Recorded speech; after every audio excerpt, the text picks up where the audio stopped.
please subscribe and don't forget to press the bell icon to get notified whenever we upload a new video. आज के दिन का और गुजरात का चुनाव एक प्रकार से गुजरात तक सीमित नहीं रह करके पूरे देश के अंदर चर्चा का विषय बन गया था।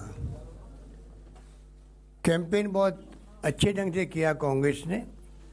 राहुल जी की जो यात्राएं थी, बस यात्राएं, उसके अंदर जिस प्रकार का माहौल देखने को मिला हम लोगों को, तो हमें इंदिरा गांधी जी के ज़माने में देखते थे उस ढंग का माहौल पब्लिक का उनके साथ रहा।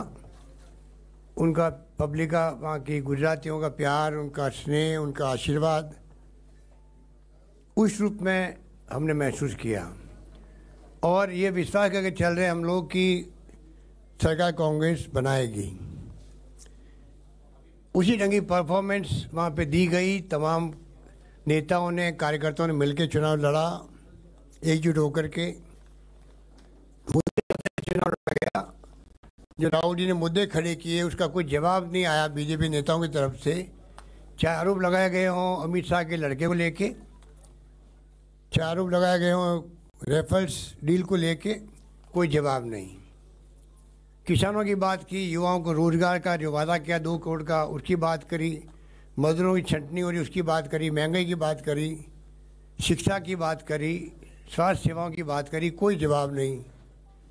मुझे अफसोस ये कहते हुए कि उन्होंने, जब वो ध्रुवीकरण में फेल हो गए पूरी तरह, क्योंकि उनकी जो कॉन्स्पिरेसी थी कि चुनाव को जीतने के लिए ध्रुवीकरण चुनाव कैसे करें, इस बार जब वो चली नहीं तो उन्होंने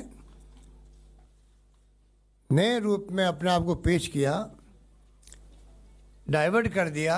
कभी नर्मदा की बात करते, उसमें कुछ नहीं हो पाया, फिर ओबीसी की बात की, उसमें कुछ नहीं हो पाया, फिर विकास यात्रा निकाली, वो फ्लॉप हो गई।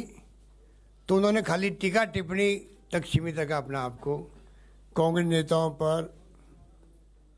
उस रूप में ही पूरा चुनाव कैंपेन करने लग गए वो लोग और ऐसी स्थिति आ गई, कभी वो सी प्लेन उतार रहे हैं वहाँ पर जिसके कोई मायने नहीं थे, पब्लिक का साथ नहीं मिला। कभी वो भावात्मक बात करते हैं कि मैं गुजरात का बेटा हूँ और मेरी बेइज्जती करें लोग बाहर से आकर के। ये कोई चुनाव का मुद्दा नहीं हो सकता। हम लोग जाते हैं दूसरे राज्यों में, मोदी जी जाते हैं दूसरे राज्यों में, तो ये कोई नहीं कह सकता मैं वहाँ जा रहा हूँ तो मैं वहाँ जा कर के किसी की बेइज्जती कर रहा हूँ। कैंपेन करने का सबको हक है। पर मोदी जी ने भावात्मक तरीके से गुजरात वासियों को, गुजरात अस्मिता